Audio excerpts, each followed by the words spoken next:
fabrication process flow, its basic steps.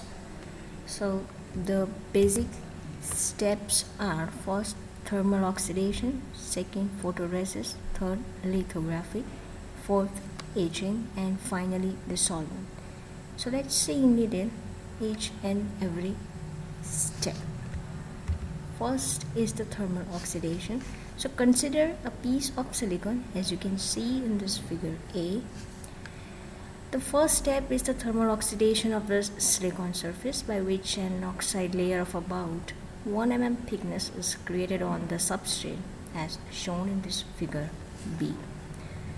Next step is the photoresist. So after the oxidation, the entire oxide surface will be covered with this photoresist, which is essentially a light sensitive, acid resistant organic polymer, and it is insoluble, as you can see in this figure C.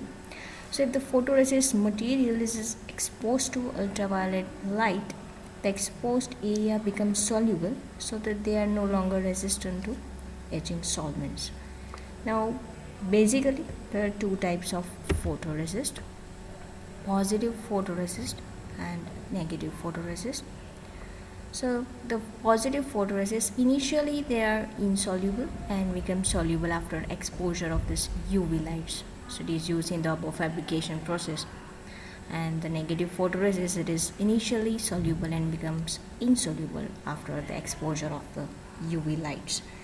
Negative photoresists are more sensitive to light, but their photolithographic resolution is not as high as the positive photoresist. Therefore, negative photoresists are used less commonly in manufacturing of high density integrated circuits.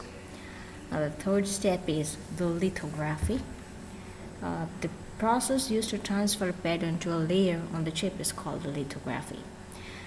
Selectively expose the photoresist, we have to cover some of the parts of the areas on the surface with this mask during the exposure. Thus, when the structure with the mask on the top is exposed to this UV lights, areas which are covered by these opaque features on the mask are shielded. So in the areas where the UV light can pass through, on the other hand, the photoresist is exposed and will become soluble. So you can see over here in this figure. Next is the etching. Now the silicon dioxide regions which are not covered by the hardened photoresist can be etched away either by using a chemical solvent, that is HF acid, or using a dry etch plasma process. At the end, we obtain an oxide window that reaches down to the surface of silicon. Finally, the last step is solvent. So the remaining photoresist can now be stripped off from the silicon dioxide surface by using another solvent, leaving the patterned silicon dioxide feature on the surface, as you can see in this figure from here to here. So let's have a 3D view of the whole process.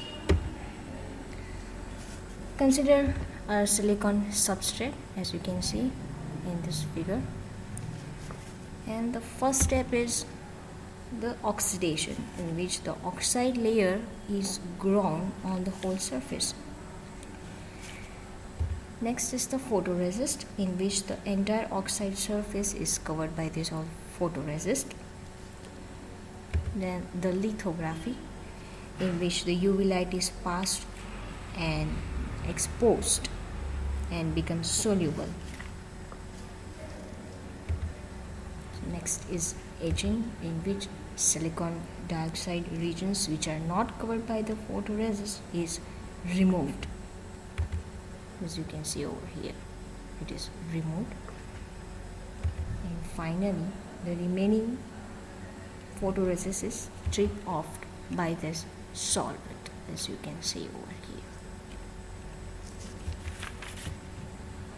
The remaining part is being removed by the solvent.